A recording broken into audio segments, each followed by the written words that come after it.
Acheter un bien immobilier en banlieue parisienne, est-ce que ça a du sens? Pourquoi? Pour qui? On va aborder les prix immobiliers et les différences qu'il y a avec Paris, les transports, évidemment, point très important, le cadre de vie qu'offre la banlieue parisienne, les perspectives pour les années à venir, la vie culturelle et la typologie des biens immobiliers qu'on trouve en banlieue parisienne. Les prix immobiliers.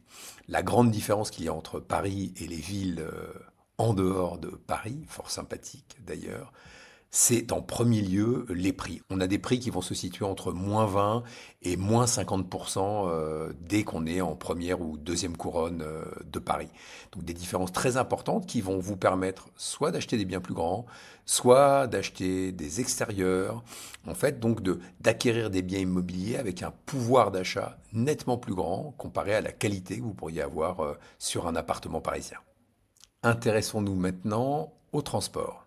Le maillage est déjà assez bien fait en banlieue parisienne, surtout si on parle de la première et de la deuxième couronne.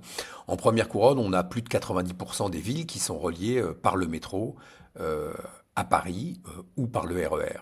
Donc un accès simple déjà. J'allais dire relativement, mais on va dire même simple. Il y a le projet du Grand Paris Express qui va se développer dans les 5 ans et un peu plus, entre 5 et 10 ans à venir, qui va encore rapprocher les banlieues un petit peu plus éloignées, deuxième, troisième, quatrième couronne de Paris. Et en fait, dans une dizaine d'années, Paris et sa banlieue deviendront une seule et même grande agglomération. Donc il y a un intérêt certain aujourd'hui à s'intéresser à une acquisition en banlieue parisienne, parce que c'est peut-être là que les plus-values seront les plus intéressantes dans les années à venir. Le cadre de vie.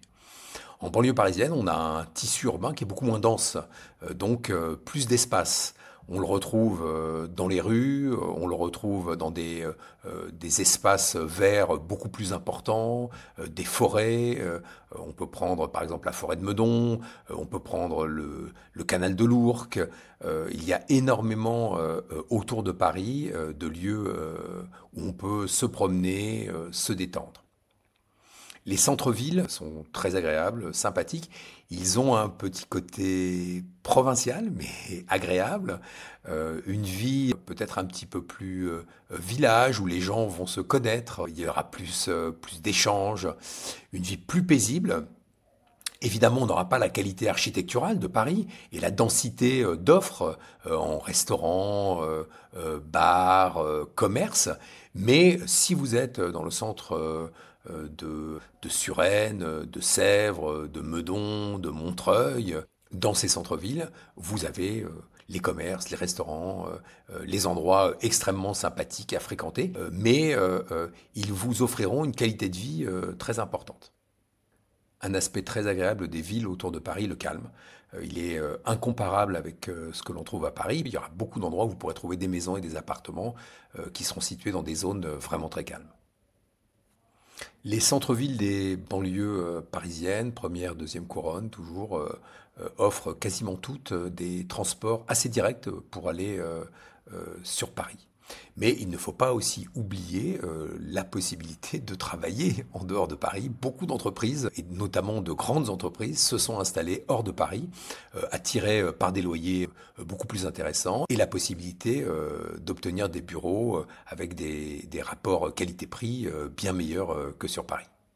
L'offre immobilière est plus diversifiée autour de Paris que dans Paris.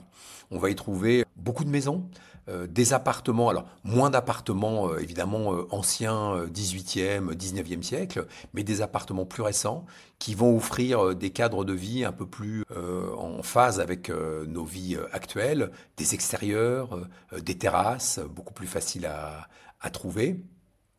On va aussi trouver des lofts. Et puis toujours cette différence de prix importante entre Paris et la banlieue parisienne qui vont vous permettre d'acheter plus de mètres carrés ou alors des extérieurs ou alors des vues dégagées et le grand intérêt de la banlieue, le calme. D'un point de vue culturel, J'ose dire que les villes en dehors de Paris n'ont rien à envier à Paris, évidemment, j'exagère. Paris est une capitale qui offre des possibilités de voir des pièces de théâtre, aller à des concerts, voir des expositions qui sont incomparables, parce que peu de villes au monde offrent ces possibilités.